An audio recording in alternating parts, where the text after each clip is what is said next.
Olá, aqui o Soberania em Debate, um programa do movimento SOS Brasil Soberano dos Sindicatos de Engenheiros do Estado do Rio de Janeiro. Olha, hoje nós estamos aqui com um programa diferente, um programa especial, né, Beth? Isso. Estamos num cenário também diferenciado. Nós estamos na sede da Transpetro, que completou agora no dia 12 de junho, no último dia 12 de junho, um quarto de século, 25 anos.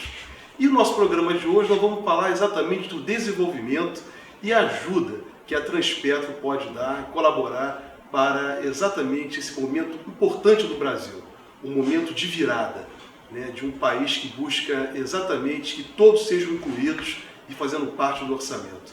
Beth, que é o nosso convidado que está aqui com a gente. Então ele já está aqui conosco, agradecendo muito o Sérgio Bate,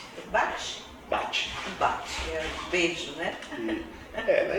Na Itália é bate, mas aqui ficou Bassi. Então, Então, nós, que é o presidente da Transpetro, assumiu agora no dia 28 de abril, e já está começando a impor uma pauta, né, explicitar para os brasileiros uma pauta interessante no setor do desenvolvimento da indústria naval. Falando um pouco do Sérgio Bate, ele é administrador de empresas, formado pela instituição Faculdades Integradas Senador Flacker de Santo André, São Paulo, tem mais de 20 anos de experiência nos setores naval e offshore, logística e transporte marítimo. No setor privado, atuou em companhias de navegação como a Asgard Navegação, Opmar Serviços Marítimos e Bram Offshore. Foi representante do Sindicato Nacional da Indústria da Construção e Reparação Naval e Offshore, o Sinaval, na OCDE, inclusive, a Organização para a Cooperação e Desenvolvimento Econômico. Foi secretário de Fomento para Ações de Transportes no Ministério dos Transportes no primeiro governo Lula, com destaque para a atuação na modernização da legislação de infraestrutura rodoviária, aquaviária e de portos. Então, o homem certo, no lugar certo. Então, a primeira pergunta é essa. Então, tomou posse há pouco tempo, né? E há pouco mais de uma semana, o senhor anunciou a retomada da construção em estaleiros brasileiros dos navios que servirão a Transpetro. Então, minha primeira pergunta, o que norteou essa decisão tão rápida, em pouco tempo, e como ela vai se dar nesse momento? Bom, primeiro eu queria agradecer o convite, tá, Jorge, né, do programa Soberania em Debate. É importante a gente poder falar dos projetos que a Transpetro tem aí para o futuro do país. Então, respondendo a tua pergunta, velho, a Transpetro é uma empresa que é 100% Petrobras, né? Nossa holding é a Petrobras e a Petrobras tem 100% das ações da Transpetro. E como todos sabem, a Petrobras é uma estatal com uma participação do governo brasileiro. Então nós estamos seguindo a diretriz do governo. O governo entende que é importante que se construam navios no Brasil, porque isso pode ajudar o país, tanto na geração de emprego, como na possibilidade de você ter embarcações para ajudar a Petrobras na questão dos afretamentos, né? Por que isso? Hoje a Petrobras ela tem a grande maioria dos seus navios afretados de bandeira estrangeira. Se a gente conseguir ampliar o nosso market share junto à Petrobras, e hoje a gente tem só 26 navios trabalhando para a Petrobras, isso vai ajudar inclusive a Petrobras na questão do pagamento desse afretamento. Por quê? Vou dar um exemplo concreto para as pessoas entenderem. Você tem um afretamento de navio Panamax, que hoje pode estar com uma taxa de afretamento X. Mas navio é uma coisa que, conforme se aumenta a demanda, aumenta o preço, enfim, você tem a Petrobras pode entrar nesse mercado para poder regular esse afretamento, ajudar a Petrobras a baixar os preços dela de afretamento. Então é este o papel que a Transpetro vai cumprir nos próximos anos. Então, a decisão tão rápida é exatamente porque a gente entende que a Transpetro tem que ser a empresa que vai ajudar a Petrobras a regular o seu próprio mercado, né? Isso a gente tem feito de forma conjunta com o presidente da Petrobras, o presidente Jean Paul Prats. A gente tem conversado muito com ele, ele tem dito da importância da Petrobras, ele tem citado a Petrobras em várias entrevistas que ele tem feito. Então a gente quer jogar muito junto com a Petrobras, né? Sempre afinado, sendo que a Petrobras é nosso maior cliente, né? Hoje a gente tem 80% da nossa receita vinculada à Petrobras, né? Mas o presidente Jean Paul diz o seguinte: vocês não podem ficar presos a isso, vocês têm que buscar outros mercados. E assim nós vamos fazer, vamos atender a Petrobras, construir navios para atender a Petrobras, mas se tiver outros mercados, nós vamos atrás também para poder ter navios atendendo outros mercados que não só a Petrobras. Foi montado um grupo de trabalho? Foi. Na realidade, esse grupo de trabalho é o seguinte: você precisa conversar com a Petrobras para saber quais são os navios que a Petrobras precisa para atender a necessidade dela, né? Então não adianta eu falar que eu vou construir aqui Suezmax se a Petrobras precisa de Panamax, ou se eu vou construir Panamax. Então esse grupo de trabalho foi feito no sentido de ver as necessidades da Petrobras e o que eu tenho que construir para casar interesses. Esse grupo de trabalho já está nos seus finalmente, eu diria assim, porque a gente deu 60 dias para que isso acontecesse. Como a gente iniciou isso no dia 2 de maio, 3 de maio, começo de julho, a gente tem o resultado disso.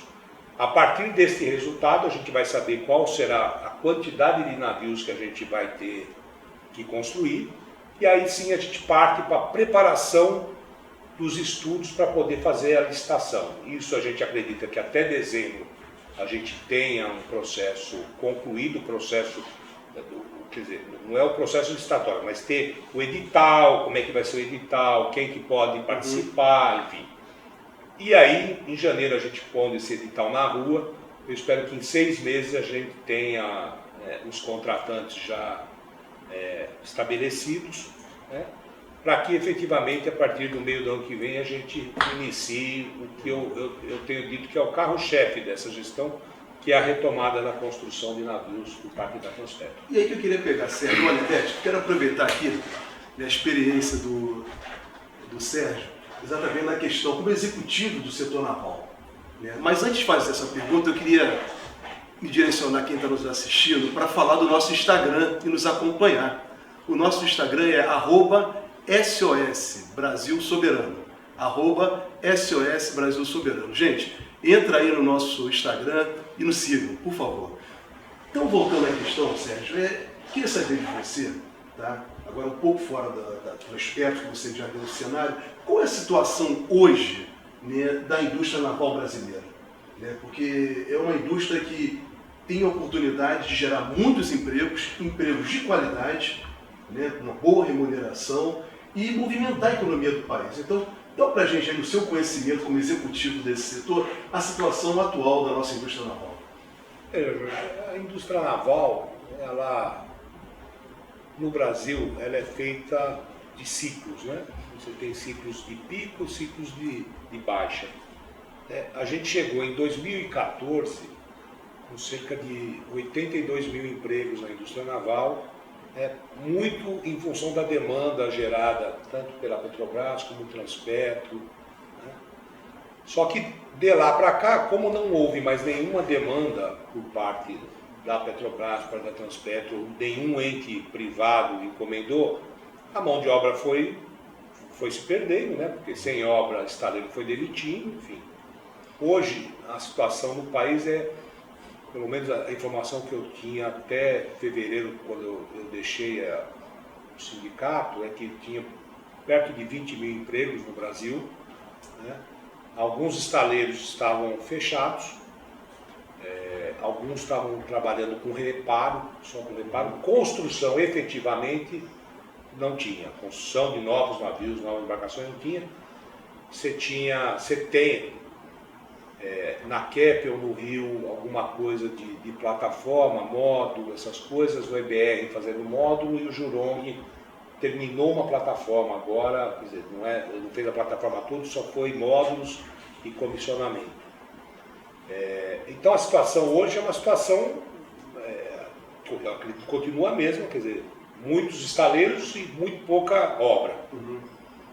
Eu tive com o presidente Jean Paul no Rio Grande, na cidade de Rio Grande, onde tem o estaleiro ERG. A gente visitou o estaleiro, que é um estaleiro que foi construído pensando na demanda de construção de plataformas, né?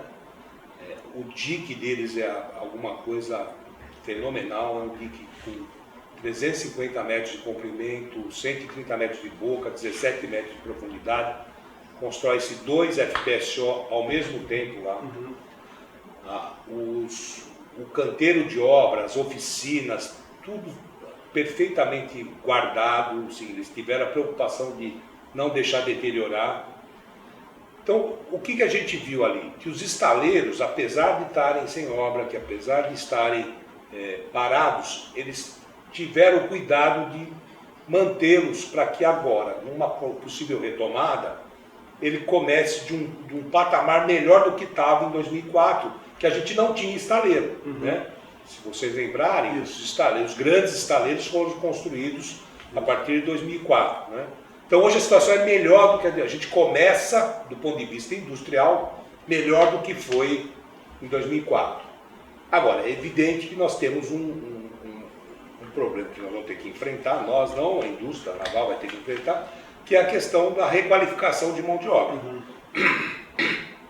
Como vocês sabem, essa é uma indústria que requer uma mão de obra intensiva, mas ela se moderniza dia a dia. Portanto, se você ficar 6, 7 anos sem construir nada, essa mão de obra, a hora que voltar, terá que ser requalificada em função da modernização dos estaleiros, que terão que ser feitas. Mas acho que a situação é bem melhor do que era em 2004.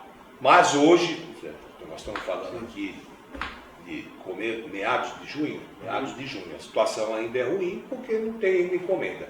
A gente espera começar a modificar.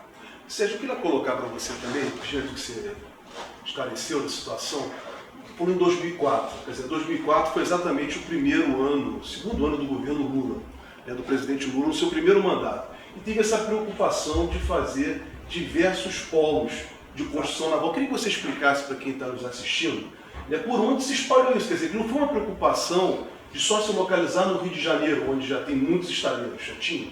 Então, por todo o Brasil. Você pode esclarecer para quem está nos ouvindo? Entender isso? Quais estados?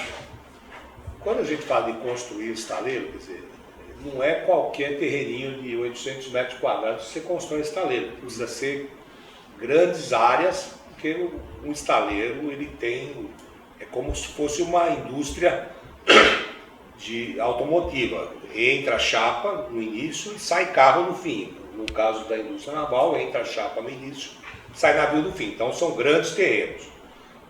O estado do Rio de Janeiro, muito se procurou terrenos para ampliar a sua capacidade de ter novos estaleiros.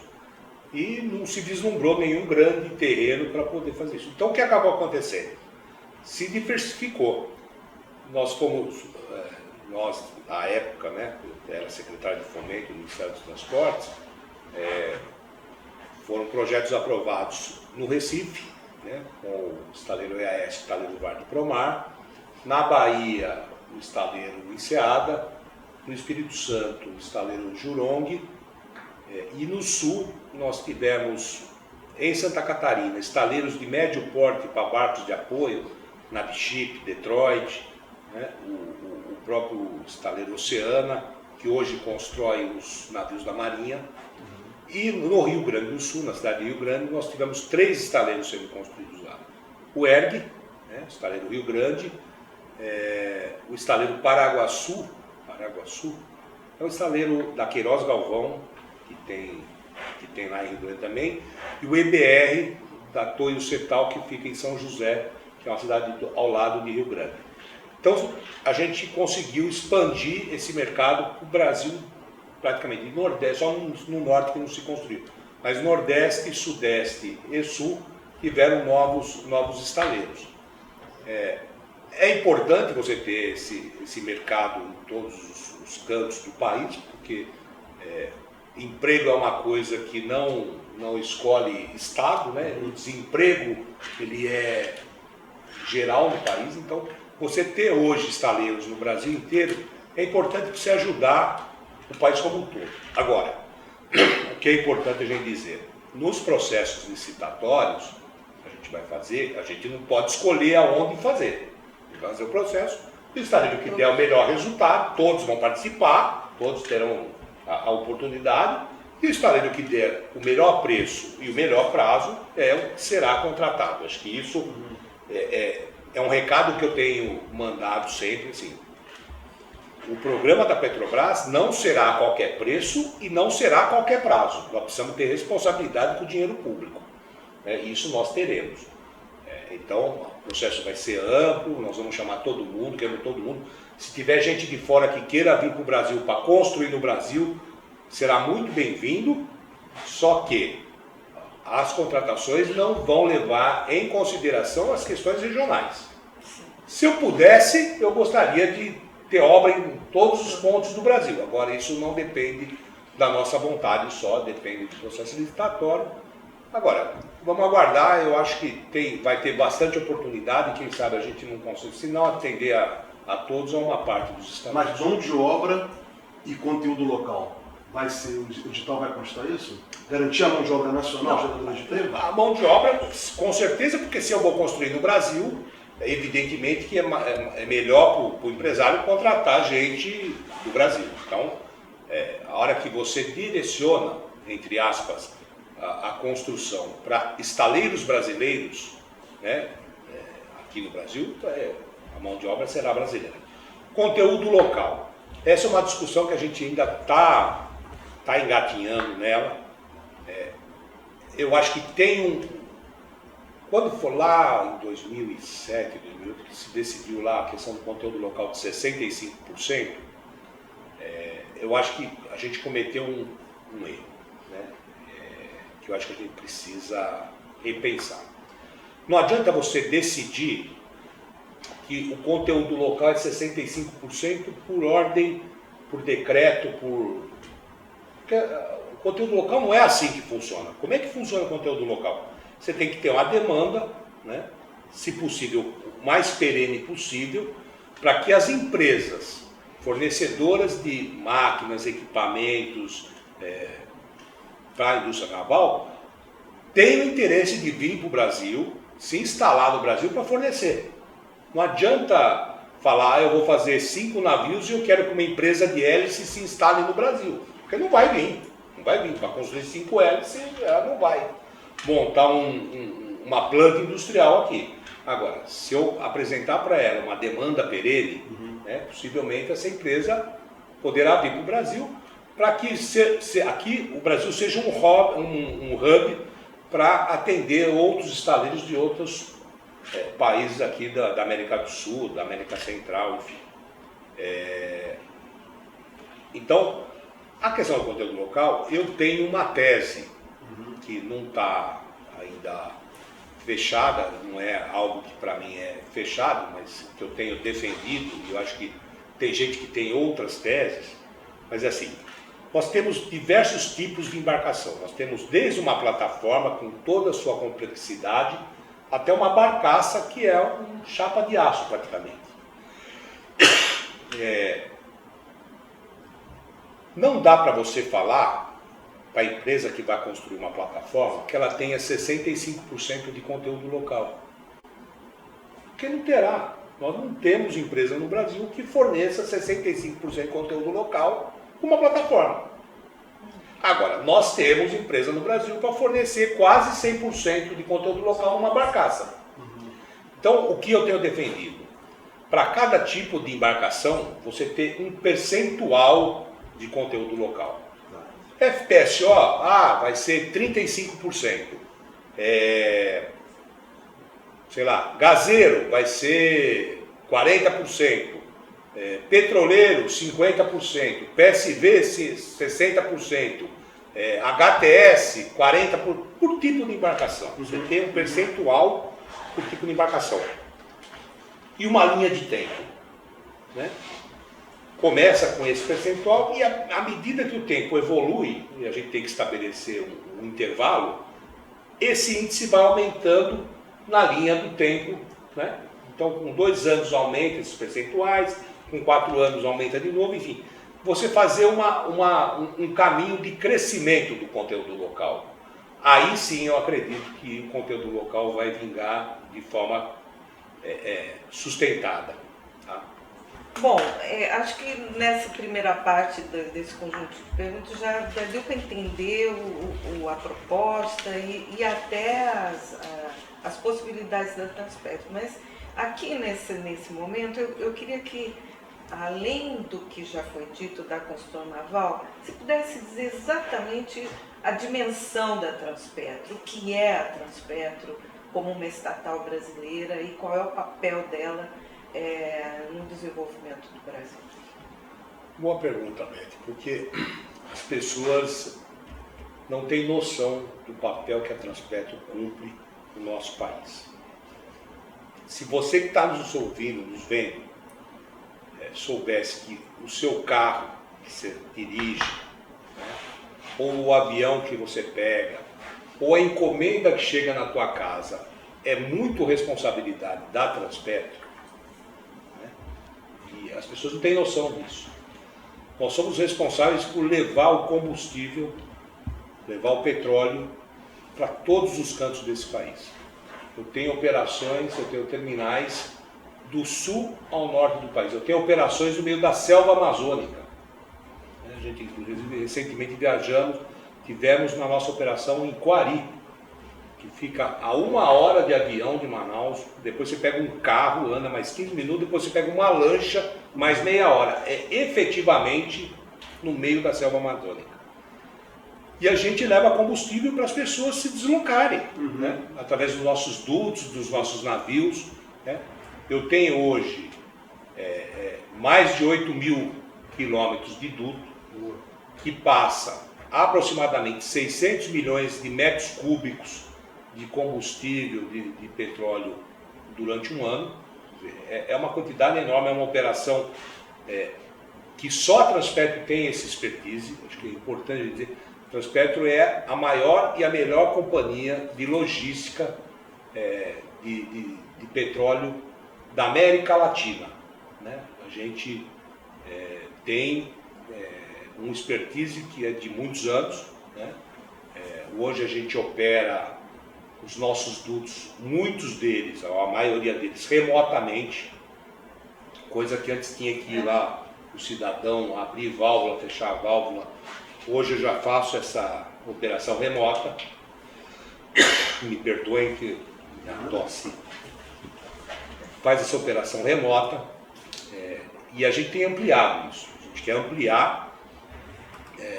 gente quer ampliar os serviços da Transpetro para outros países que a gente possa ajudar a desenvolver e efetivamente ter receita para a Transpetro. Então, países da América Latina que fazem fronteira, né? Exatamente, né? Essa é uma orientação que nós recebemos do presidente da Petrobras, de buscar parcerias com outros países, buscar negócio em outros países, para que a gente possa ampliar os nossos negócios e ajudar a desenvolver. Eu acho que é importante também, a gente tem que cumprir um papel de ajudar. Integração latino-americana. Eu acho que tem um papel importante. É um profissional, exato.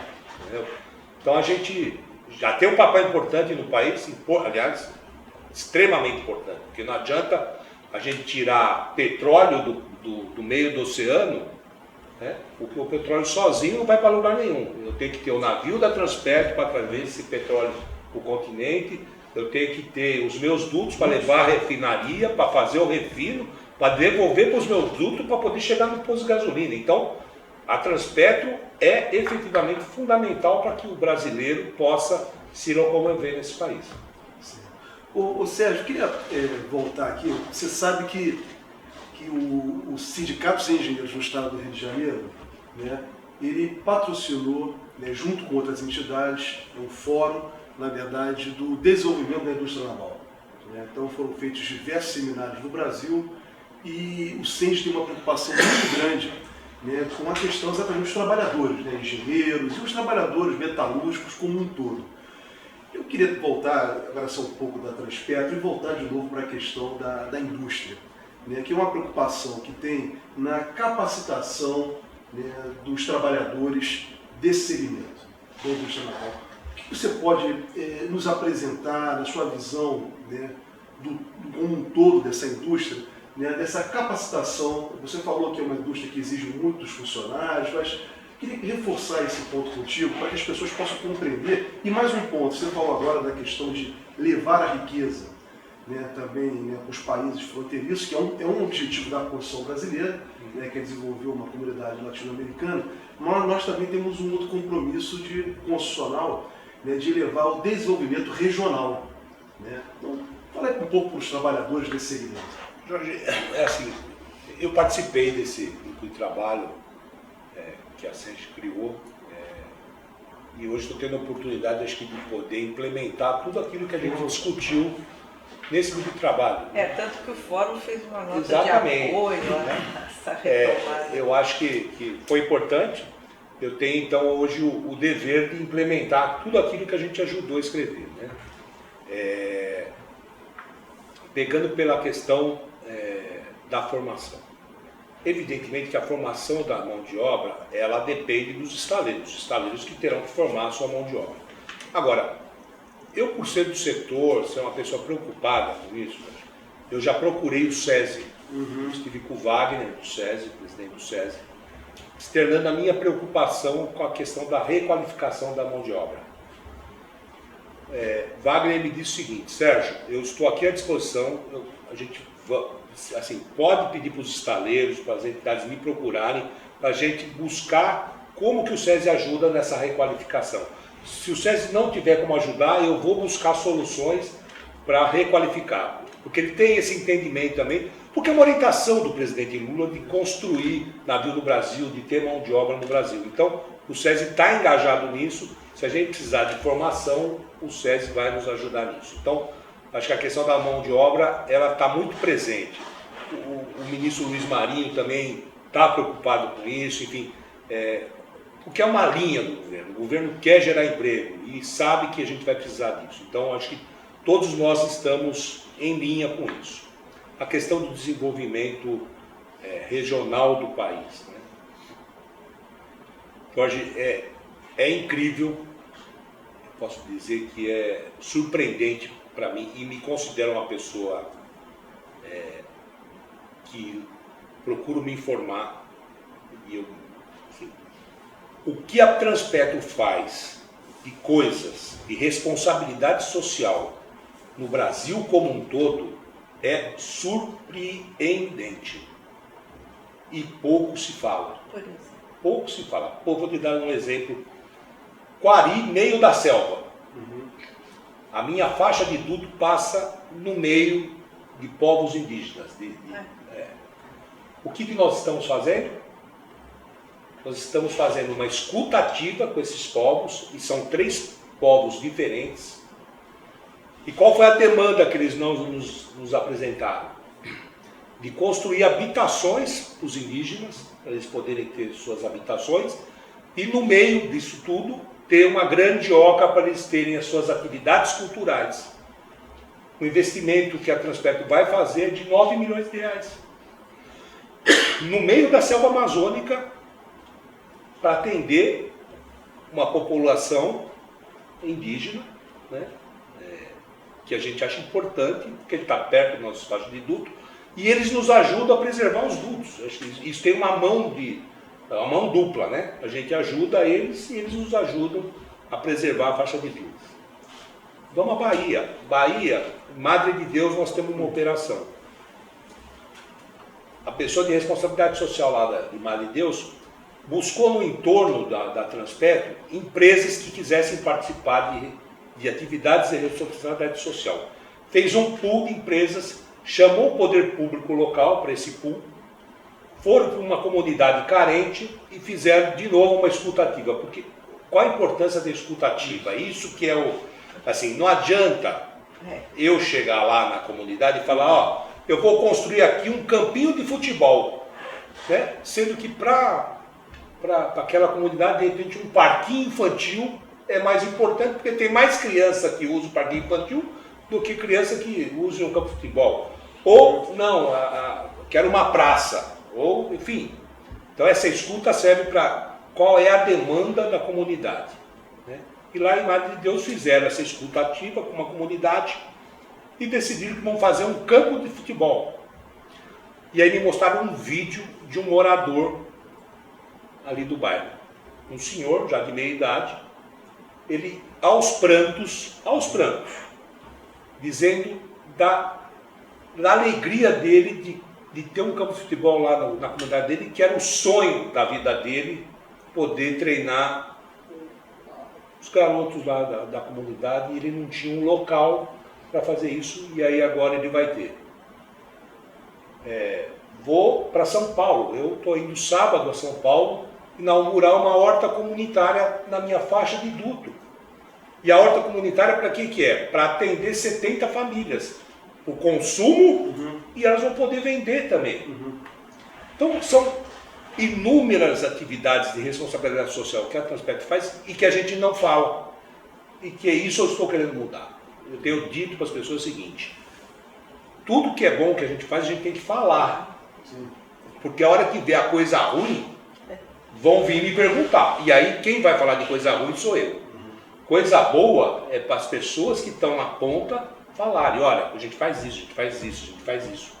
Né?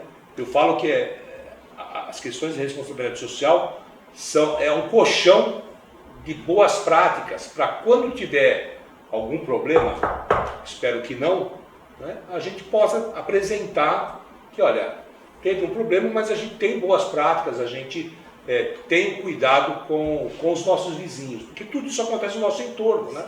Então, acho que a Transpetro tem esse papel também, de ajudar o seu entorno, de ajudar as comunidades carentes do seu entorno. Isso acho que a gente já faz bem feito, só não falamos. Vamos continuar fazendo melhor, e só que dessa vez vamos falar.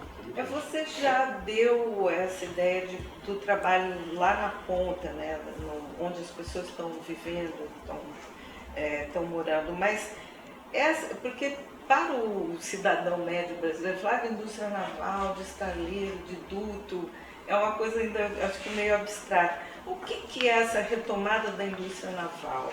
Esse reinvestimento em setores, em dutos, em trabalhos de expansão da Transpetro, vai beneficiar lá na ponta, no dia a dia do cidadão brasileiro? Tem a ver com o preço de gasolina, tem a ver com melhor distribuição? Como é que o cidadão comum lá no seu dia a dia vai poder sentir essa melhoria da sua vida por conta dessas decisões que estão sendo tomadas? Beth, acho que foi bom você me perguntar isso, porque às vezes as pessoas falam: vai construir navio no Brasil. Para que construir no Brasil se construir em outros lugares é mais barato? Tá? Eu acho que é importante a gente falar sobre isso. Eu acho que a decisão de construir as coisas no Brasil, ela tem alguns motivos. Primeiro é atender a Petrobras na sua dinâmica de contratação de embarcação, e aí aquilo que eu falei no começo, eu quero ser o regulador dos preços do afretamento. Se eu conseguir reduzir os custos do afretamento da Petrobras, isso envolve diretamente os custos da Petrobras como um todo. Isso interfere no preço do barril de petróleo diretamente? Não, eu não vou conseguir baixar o preço porque eu construí navios no Brasil.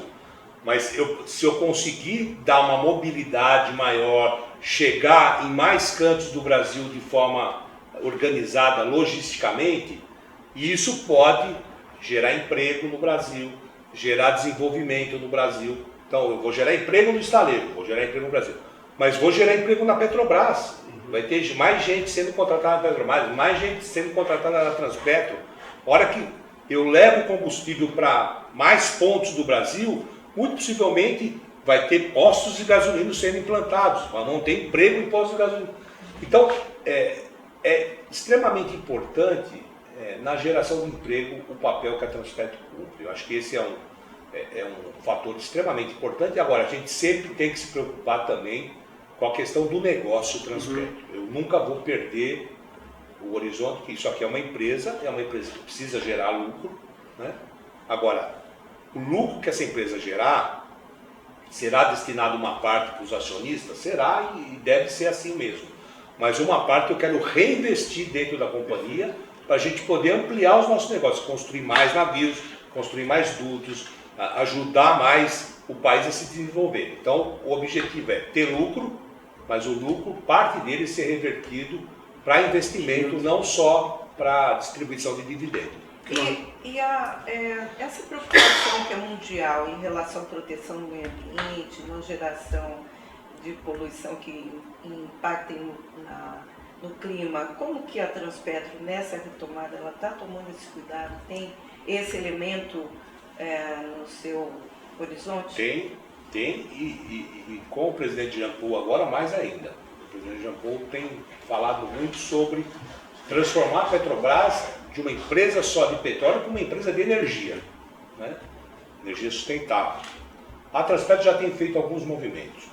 Nossos navios estão passando por transformações, deixando eles menos poluentes, vamos dizer assim.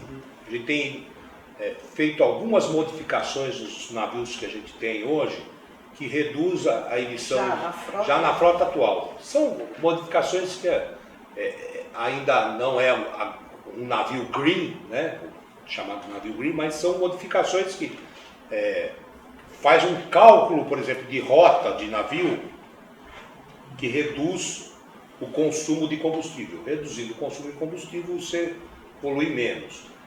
Você tem equipamentos colocados no casco do navio que melhora a performance dele no mar. A hora que performa melhor, reduz a emissão, reduz o consumo de combustível. Você tem a tinta que hoje pinta os navios, que também são tintas que faz com que o navio desempenhe melhor no oceano, reduz. Agora, os novos projetos, os projetos dos novos navios, a gente quer que sejam projetos já com uma tecnologia apontada para o navio green, né? O mundo hoje se debruça nessa questão da descarbonização, né? E a gente vai ter que estar focado nisso também, para que o nosso projeto vá nesse sentido de descarbonização. Na área de dutos, hoje os meus terminais, o maior consumo dos meus terminais é energia elétrica. Eu já estou fazendo um projeto piloto em Guarulhos. Em dando certo em Guarulhos, que é um grande terminal, eu vou disseminar isso para todos os terminais do Brasil, reduzindo também a emissão. Para vocês terem ideia, hoje, dos 100% que a Transpetro polui, 93% é navio, 7% é terminal. Eu quero zerar terminal. Na hora que eu conseguir pôr energia elétrica em terminal, praticamente eu zero. Estou melhorando a performance nos navios, né? E os navios novos, a ideia é vir já com uma geração, essa geração green, que tem várias tecnologias que reduzem a carbonização. Ô Sérgio, você falou num ponto agora que é importantíssimo, quer dizer, uma mudança. Nós estamos diante de uma empresa que está preocupada em fazer investimentos para o desenvolvimento da empresa e para o país como um todo. Mas eu não vou te perguntar isso, mas eu vou afirmar, porque da nossa parte aqui, que no SOS Brasil Soberano nós temos como um ponto de resistência a tudo que aconteceu no passado, em consequência do que ocorreu no Brasil em 2016. Foi um infeliz golpe do impeachment contra a presidenta Dilma, o que se agravou mais ainda com a Operação Lava Jato, que ajudou a destruir, diria assim, com a Petrobras, até com a Transpetro, e com tudo que nós vivenciamos no Brasil, e que gerou governos anteriores descompromissados com o desenvolvimento nacional. Muito bem. Então hoje, esse é o passado e que nós aqui do SOS Brasil Soberano temos como um ponto nosso de resistência e colocar sempre claro isso. O que eu queria te perguntar, já fazendo um giro, é o seguinte, o papel do BNDES, do Fundo da Marinha Mercante, nesse processo de desenvolvimento da indústria naval e da própria Transpetro. Como você vê a atuação diante de um governo democrático, o papel do atual BNDES e a utilização do Fundo da Marinha Mercante, certo? Você já tem uma ideia do montante que vai ser necessário em cada fase? Assim, só para complementar. Não, lógico.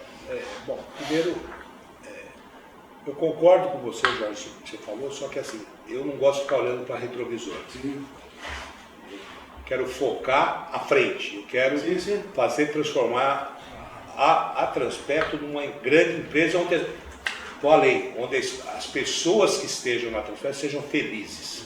Porque o que a gente encontrou na Transpetro são pessoas tristes, pessoas que não podiam falar, pessoas que estavam cabisbaixas. Ontem, na festa de 25 anos da empresa, foi um momento de muita felicidade. Eu recebi relatos de norte a sul do Brasil das pessoas comemorando os 25 anos. Elas são orgulhosas de serem Transpetro. Então, é isso que eu quero. Quero apontar para o futuro. Perfeito. Quero que elas entendam que essa é uma empresa que é uma empresa do sistema Petrobras, mas mais do que isso, uma empresa do povo brasileiro, o que era do sistema Petrobras. Bom, dito isso, BNDES, Fundo da Marinha Mercante. O presidente Jean Paul assinou um acordo de cooperação com o BNDES para discutir todos os projetos que o sistema Petrobras tem com o BNDES. Nós estamos inseridos nesse grupo de trabalho. Há a possibilidade de, na construção de navios no Brasil, a gente usar o fundo.